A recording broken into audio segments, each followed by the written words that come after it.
From trying to be the most interesting person in the room to being the most interested person in the room, relationships matter. This is just one of the many perspective shifts offered by my friend, Justin Schenck. Join me and Justin for an enlightening conversation on what it actually takes to build relationships and movements that matter. In this episode of Potent Truth, you'll learn the importance of leading by giving, the difference between a me versus you mindset and a community mindset, the 5 types of people you need to surround yourself with and the roles that they play, why you need to surround yourself with people who will go to battle for you, especially during these times, and the importance of doing things for the right reasons. Justin Schenck is an entrepreneur, speaker, and the host of the top-rated podcast, Growth Now Movement. He has been named a top 8 podcaster to follow by Inc. magazine, featured in Thrive Global, and chosen as an icon of influence in the new media space. Justin's podcast has grown to become a podcast that is currently getting played in over 100 countries every single week, and he has gone on to help countless people grow their brands and business through podcasting. He is also the host and creator of one of the go-to events for entrepreneurs and forward thinkers, Growth Now Summit Live. Join me and Justin and an epic line of speakers at Growth Now Summit Live, May 20th to 22nd, 2022 in Lidditz, Pennsylvania. Grab your tickets at growthnowsummit.com. And if you dig our conversation, please do share this episode with a friend and drop a rating and review on iTunes. If you want to connect with me on social media, just find me at I Am Ruby, and you can also connect with Justin at Justin T. Schenck. These links and more will be in the show notes. You can also text hashtag Potent Truth to 1781-336-0160 to start receiving weekly Potent Truths directly to your phone. And of course, as always, don't forget to grab a copy of my book, Potent Leadership. It's available on Amazon and Audible. Just head to potentleadership.com. Now it is time to learn how to build relationships and movements that matter with my dear friend, Justin Schenck. Beyond the narrative, underneath the veil of illusion, and deep within your center, therein lies potent truth. Welcome to Potent Truth, where today's leaders, change makers, and light carriers come together to question the narrative, arrive at potent truth, and lead with sovereignty. What is potency? It's who you are beneath the masks, facades, and protective gear. It's the medicine humanity yearns for, cries out for, prays for, and needs. Your potency is what sets you apart, magnetizes your following, and creates movements. Join me, Ruby Fremon, for weekly guidance, channeled messages, and potent conversations that will take you on a journey of self-discovery. I am here to guide you to a place of unraveling the programming that's been keeping us stuck for generations, unlocking potent truth and expressing it through sovereign leadership. It's time for change. It's time for potent truth.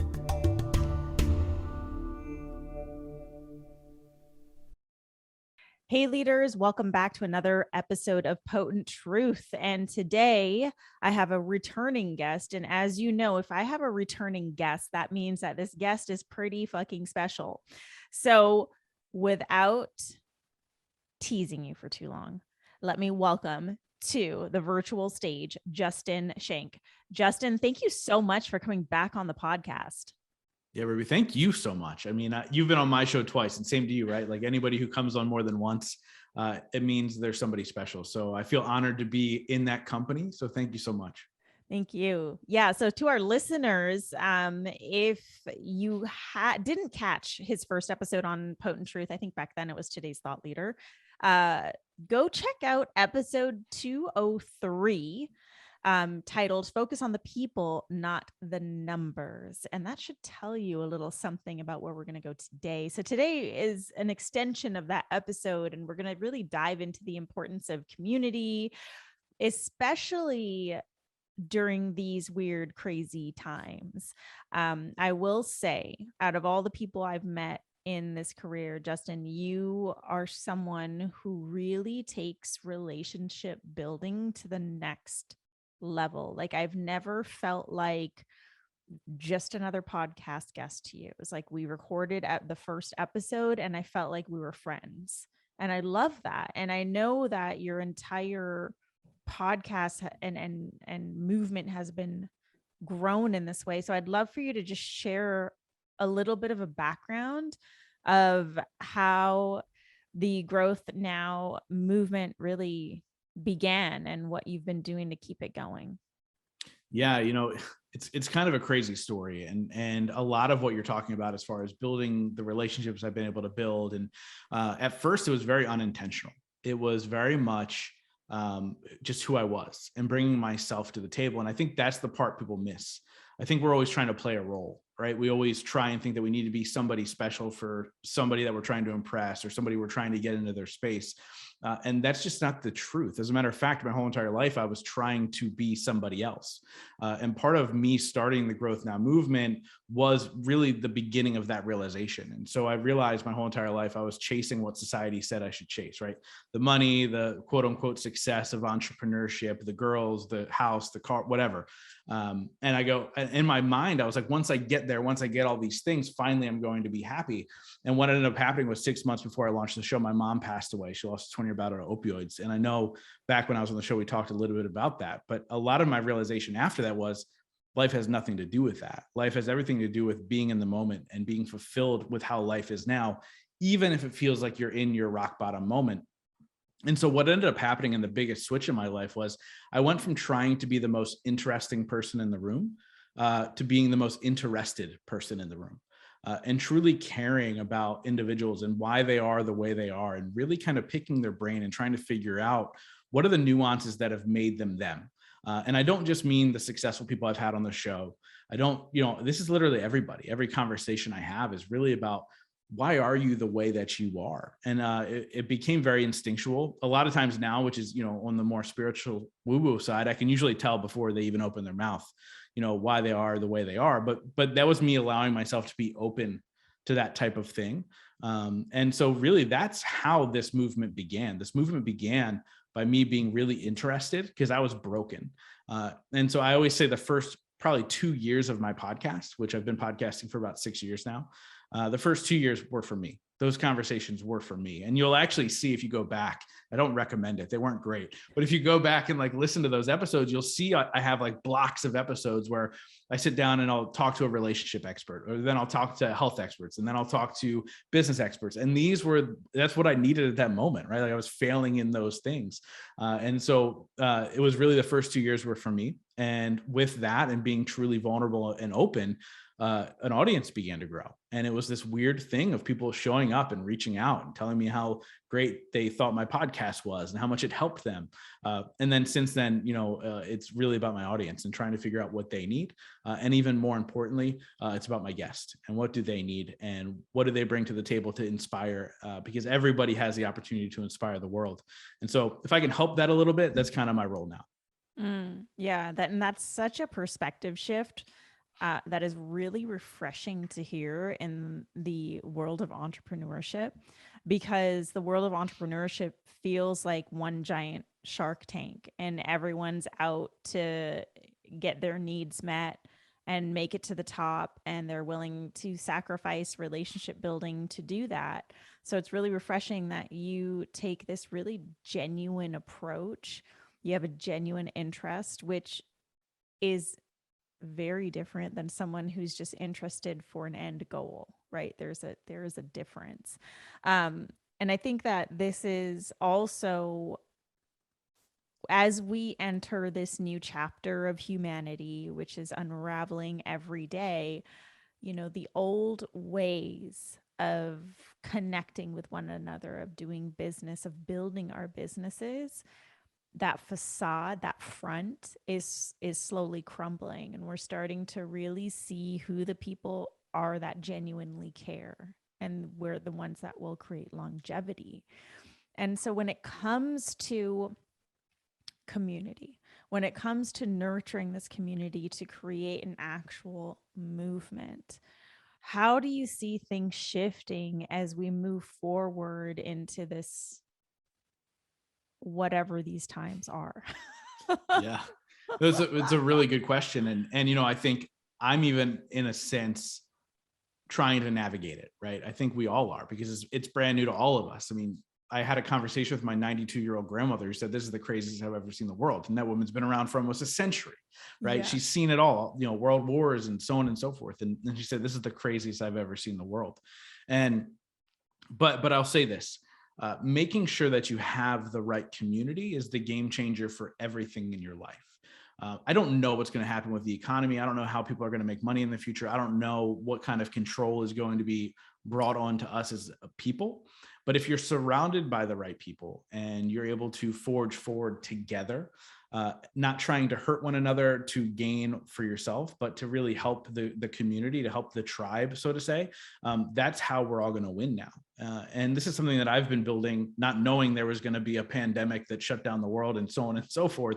But this is how I've been operating my whole life. Most things I do are in partnership. Most things that I've been able to build are really began with support, saying, hey, let me know how I can support you. And if I can tell anybody what's the greatest tool to build the community that you need, it's by leading by giving. And finding out what are your tools, what are the things that you can bring to the table for every individual you come in contact with, whether that's a gift that you have or an introduction that you can make, or even just being an ear to listen when somebody needs to listen. That's really the beginning of surrounding yourself with those individuals that are going to, when the shit hits the fan and starts to fall apart even more, those are the people that are going to be there for you to say, hey, let's do this together. Because that's what's happening right now, right? As we talk about the world and what's happening, we're talking about the elite versus us. And I think the part that people are missing is that it's not the right versus the left. It's not the vax versus the unvax. It's not the whatever. This is them versus us. And until we fully accept that, we're never going to take back what we called our freedom. We're never going to get back to normal. And so if we're able to do it in our communities, I think that's the first step to really finding our new freedom, to finding the new things that we need. And I think long-term, if I were to put a glass ball in front of me, a crystal ball, I think we're going to end up better than we were in the beginning. It's just about people waking up and really, again, going back into the community mindset versus the me versus you mindset. And that's how growth happens, right? Like that's how my business has grown over the last 6 years. I've never made a cold call. I've never done any of those things. It's all been through referral base, but it all began with that simple sentence of, if there's anything I can do to support you, please let me know. And that's where everything began for me. And then as I realized how the pieces were falling into place, I got really specific with who those people were, and even strategic in a way to say, hey, who do I look at as a potential ally in my life? And I've been able to connect with them using the podcast as a tool. You know, people like Gabby Bernstein, who I can text on any given day, or, you know, Fabio Viviani, and these people that I've gotten really strategic with, to say, hey, these are the people that I'd be willing to go to battle with. And those are the individuals that I've been able to, you know, strategically build community with. I love that you say go to battle with, because there's like we can build community on a very shallow, egoic kind of level. And then we have the community that is going to go to battle with us, the community that has our back when shit hits the fan. And that's really different. And I think for a really long time in the entrepreneurial space, it's been all about what can you do for me versus like, how can we rise together? And I love that you also said, you brought up the me versus you mindset versus the community mindset, because I really do see things shifting in leadership and in entrepreneurial space where the saying that I've been saying for years, we rise together, or together we rise, like it's taken on a whole new meaning now, right? Because there is so much uncertainty in our world. A lot of us don't know what our business is going to look like next year, or even like 3 months from now, to be honest. Like things Yeah. are shifting rapidly. And so to have those people in our corner that we've actually truly nurtured relationships with is super, super important. Um, so when we talk about the people we surround ourselves with, because we've all heard the saying, you know, you are most like the most influenced by the people you surround yourself with, or be aware of the 5 people you surround yourself with. And there's books on this. Like, I'd love to hear your take, because I know you have a really strong community. What is it that we need to, you mentioned a bunch of stuff right now, but what is it specifically that we need to look out for now in order to really fortify us as individuals, and then also the movements that we're all creating in our own purpose driven lines of work? Yeah, I love that you talk about, the 5 people you surround yourself with, because it's very, very true. That's why it's become such a popular quote. But at the same time, I think people hear it and then they get kind of caught in like the whole, oh, well, I don't want to leave my people behind. I don't want to have to get rid of my friends. And I think that's kind of the common misconception, right? Like, I have friends from all spectrums and all walks of life with different beliefs and different quote unquote success levels and all these things. But the reality is, I think where you truly spend the most time, and it's not always one-on-one time. It could be observing, it could be simple check-ins, it could be any of those things. And so I decided to kind of sit down, and this was during the pandemic, as you couldn't go out and socialize in the real world, right? They stopped you from doing that. And I was like, well, how am I spending my time? Like, how do I make sure I'm still in contact with these individuals? And I got really, really specific in what those 5 roles are. And those individuals that I choose to spend the most time with. And I've actually put labels on these 5 people. That way I can go, okay, these are the 5 people, and this is how I'm going to define them. Now, these 5 people evolve over time as we evolve, and that's okay. But very specifically, they play different roles in my life. And the first person is the cheerleader. Like, this is the person that will make you feel like you can run through a brick wall, right? Like, if I say to somebody, hey, I'm hosting an event, my first one ever, I hope that 150 people show up. And that was my goal in 2019, 150 people. And this individual who's now my cheerleader goes, I can see you filling an arena. This is going to change the world. You throw the best parties. And those are the types of people that first cheerleader person is. Make sure we check that off the list. As people are listening to this, and if they're not driving, write this down, write down cheerleader, and write down who that person is in your life. And if you don't have one, leave it blank. The second person is the bruiser. This is the person that is probably one of the most important people, because they're the people who are going to question you. They're going to say, are you sure that's the right thing for you? Are you sure that you're doing the right thing? Are you sure that's the right move? Are you the person who deserves that? Those types of hard hitting questions, but you have to make sure they come from a place of love. So there's an asterisk next to this one. It's not an abuser, it's a bruiser. There's 2 different things, right? And these are the individuals that'll really push you to be a better you. The third person is the softie. So this is the person to be the shoulder to cry on, the person that listens to you when things are tough. But again, this person has an asterisk. It's not an enabler. This is the person who will listen, but then help you pick yourself back up, right? Enablers allow you to stay in that sad role. The fourth person's a mentor. This is a person who, to me, a mentor is a close friend who you look up to for something, right? My mentor is a guy named Fabio Viviani. He's from Celebrity, America's Top Chef or whatever it's called. And, he's at $300 million a year in restaurants. I want none of that. I don't want to own a restaurant. I don't want to make all this money in restaurants. But he is such a giver, and he gives at such a high level that I aspire to be him. And so he's somebody that I look towards to be a mentor in that space of like, how do I continue to give more? And then the fifth person's a coach, that person that you are willing to spend money on to help you grow whatever it is you're growing. Right? And I've had coaches in all aspects of my life. I had a spiritual coach, a relationship coach, I've had business coaches. And so this is that individual that you have that financial exchange with. And so at any given time, I have these 5 people in my life to help me grow and to help me be a better person. And when I look at community, I look at community as a broader role. Or a broader picture, whereas these 5 people are my core, right? These people are my commanders when it comes to going to battle. These are the people that are at the front line. These are the people that see my big vision for community and how we're moving forward. But I'm really, really specific with those individuals. And when it's time for them to move out, I quickly move them out and replace them with the next person. But to always be mindful of who are those people in your life. To play those roles. And like I said, they're always changing. Some people play multiple roles, but be really, really aware. And if you don't have those slots filled, figure out how you can get them filled. Because I think it's imperative to have all those people in order for us to continue to evolve as humans. You've already got my brain working on overdrive right now and thinking of who these people are in my life. And I also feel like this could be the book that you birth. That would change the entire dynamic of relationship building. Because holy shit, my mind is blown. Yes to the cheerleader, yes to the bruiser. I think the bruiser is probably the one that most people avoid, right? Because we want to surround ourselves with like minds, but it's like so good to have a devil's advocate in the mix. Like it's so good to have someone question us, because that's what helps us understand and see if we are actually grounded in our truth or completely misaligned. And then the softie, I love the softie. That's like my favorite.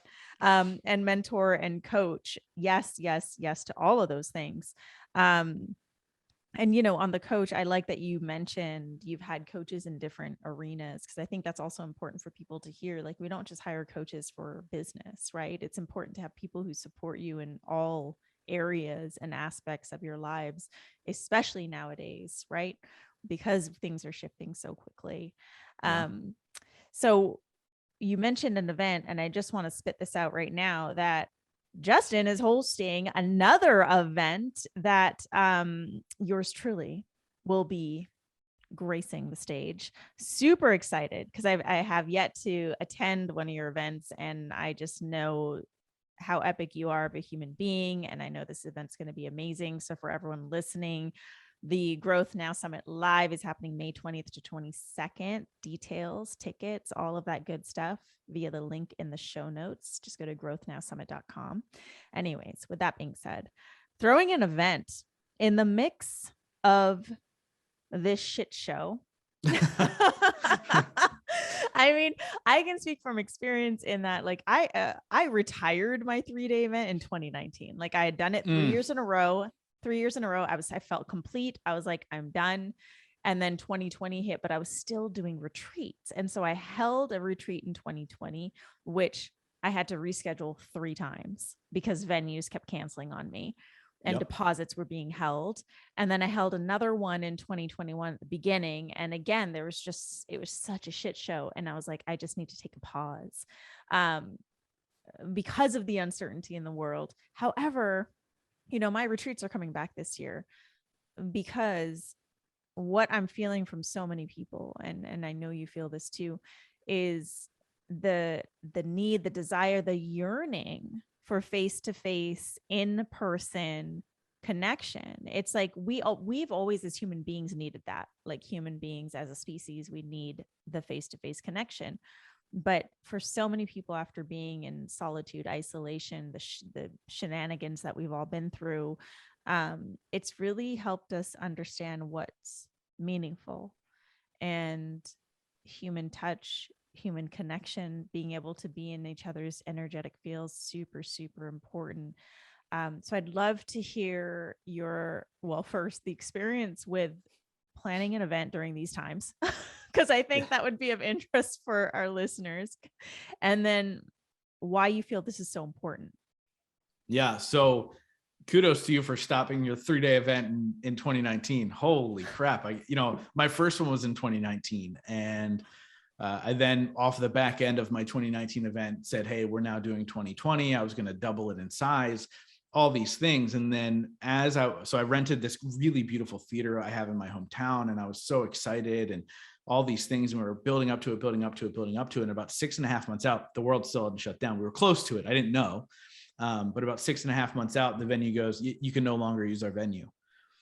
And then I literally went on like this massive tour of trying to find venues. And I ended up booking this church, which this modern church with all the lights and sound. I was like, fine, it works. And then the world shut down, and they're like, you're not doing your event. And so it was truly craziness for the first couple of months, right? First, I waited a little bit at first. I was like, okay, 2 weeks to flatten the curve. And so I was like, okay, hold. And then after the 2 weeks, I'm like, I got to make a call. And I moved the event from May to September. And that was the original move. I was like, okay, cool. We'll just move it to September, and then I'll do fall events from here on out. And obviously that didn't happen. And then I was like, I've got these people who've bought tickets. I probably had sold about 100 tickets at that point. And I was like, I have these people who've bought tickets. I need to do something for them. And I kind of switched to the virtual space, and you were a part of one of them. And by the way, people loved you. Like the polls that we gave out afterwards, they were obsessed with you. So that's a good thing. So we did 2 virtual events. I didn't love it. And I realized for me, what I love about live events is the community that's built. Sure, the speakers are great and we love hearing from them and learning from them, because those are the people who have lived it and done it. And that's an important part of the event. But the most important part, as my friend Terry Weaver says, is the things that happen between the margins or in the margins. And so the things that are happening in the margins of human connection and people building relationships, whether that be love relationships that have happened at my event, or, business relationships, or podcasts together, or, masterminds together, all these things that move the world forward. Right. Because events are awesome for inspiration. Events are awesome to learn the X's and O's.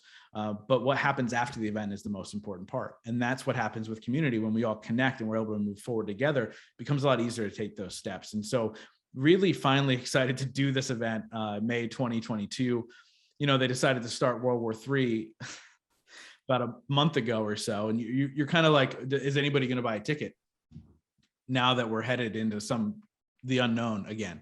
2 people bought tickets today, so we're moving in the right direction. People are still excited about it. But honestly, for me, I like to say that it's a labor of love. And as you know, doing events, it truly is a labor of love. It takes a lot of time and effort and energy.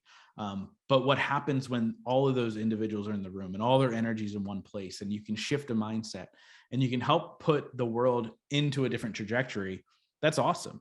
And look, if I can shift 5 people that show up and they're unsure of being around the room with other people again, and if I can shift them to, staying away from people, to giving a hug, or to thinking there's no hope in the world, to realizing that there are these individuals that are positive and moving forward, that's the big win for me. And I think that only happens at live events. That only happens when you, like you said, you're sharing the energy in the room with other people. And so my events are very much about experience, about excitement, about high energy, all those types of things. And so really excited to finally come together and be face to face with other like-minded people who are looking to better themselves and, more importantly, better the world. And so that's happening finally in May. And so I'm excited to have you there and all the other amazing speakers, and to be a part of it and to connect and finally meet in person and do all those things. I think we missed that, right? We got on this Zoom call and we're like, oh my God, it's been way too long. Because as we're living our own lives and we're separate, it's really, really hard to stay connected all the time. But when you finally meet in person, it just changes the game for so many people. So yeah, really, really excited to finally be face to face with people after God knows how long. Yeah, been way too long. And I feel like that's exactly what so many people are feeling right now, is the desire to be face to face, the desire to be in human connection, the desire to be in contact with one another, to have conversations within each other's energy, because there's only so much of our presence that we can offer in the online space. What's sad to me is like what's happening in our world. School's going on Zoom, and just all this shit, like everything's going on Zoom. Zoom stock is up, that's for sure. If you bought Zoom stock, you were smart. I didn't. Me neither. But all these businesses and all this virtual and people are talking about the metaverse, like we're kind of living it already. Like it's here. The world has become this virtual place. But again, like our basic human needs are not met in a virtual space. They're met in a person-to-person space. So kudos to you for staying strong throughout that process, because it can feel really defeating. I know that's why I put my retreats on hold. I'll tell you that. So we did 2 retreats during this time. We did, so in what year is it now? So in 2021, we did 2 retreats. We did one in March and we did one in October. And the one in March was great. We actually didn't leave but we ended up renting this old church that they converted into like a micro hotel, which is beautiful. And so that was really good because we never left the premises. The second one was in New Orleans. It was an extra day and we did some things out in the town. Talk about being affected by the things that are happening in the world. We didn't realize this. And I think it might've been put into place like 3 weeks before we went down and did the event in New Orleans. They have a either vaccinated or negative test rule. And the negative test was like the expensive one where they had to come to your house and do the nose swab and had to be within like 48 hours. And so, as you move and shift, like as an event planner or even a small retreat, we had I think we had like 13 people there, but like you look at, even that, like the last minute shifts and changes of like, no, you can't do the things that you want to do was really, really tough. Thank God in Pennsylvania, where my event is, they did this vote where our governor can't switch anything without massive approval down the line. So we are where we are, and it hasn't changed in a really long time, and it won't change by May. But it was unreal to go to New Orleans, and we had all these things planned, and we were probably the retreat was about half vaxxed, half not. And so we had to pay these people to come in and like do the test to make sure we could do all these things. And so, live events are necessary. You can believe what you want as far as whether people are trying to stop them from happening. But they're necessary. And it truly is my passion to bring people together in hopes to change the world and to change hopefully one individual at a time. Help them grow. I don't want to say change. I don't like that word. Help them grow into the person they're meant to be. And so I'll do whatever I can. I'll overcome any barrier. I'll do whatever I can to finally come together, because it is important. It is a thing we need as human beings, biologically and scientifically and all the things. And so, yeah, I'm going to do whatever I can to make sure it continues to happen, and I'll jump over hurdles and do all the crazy stuff. So yeah, I mean, it's been an interesting last couple of years for sure. Yeah. And that's the thing, is we need to do what we need to do in order to fulfill what it is that we know we're here to do. Yeah. So for me, making the move from California to Texas, and then now reconsidering even where I host my retreats, that's become a thing. Whereas before I was like, I'll just pick anywhere and that makes sense. Now I have this extra thing that I need to think about and consider, like, where am I going to host a retreat? So there's so much that comes in, so much more that's coming into play now, but it's not impossible, and I think that as some people lose faith in humanity right now. I feel like I have so much more faith in humanity, because if anything, the directions in which I look and the spaces where I choose to be in, both online and offline, I am seeing human beings come together with more love and more compassion and unity than ever before. So I have faith, and I feel that the live event space, retreats and events, that space is going to continue to be in demand. It might be a little more complicated now. Yeah. But the demand is growing because people want to connect in person. And I think with everything changing and it becoming more difficult, and now things becoming more expensive, starting with gas prices. Guess what happens when gas prices go up? Everything else goes up, right? I think it'll weed out the people who aren't doing it for the right reasons, right? We began this conversation talking about individuals who are doing it for themselves and only themselves versus the greater good. Somebody else just bought a ticket to the event. So look, we're moving in the right direction, literally just now.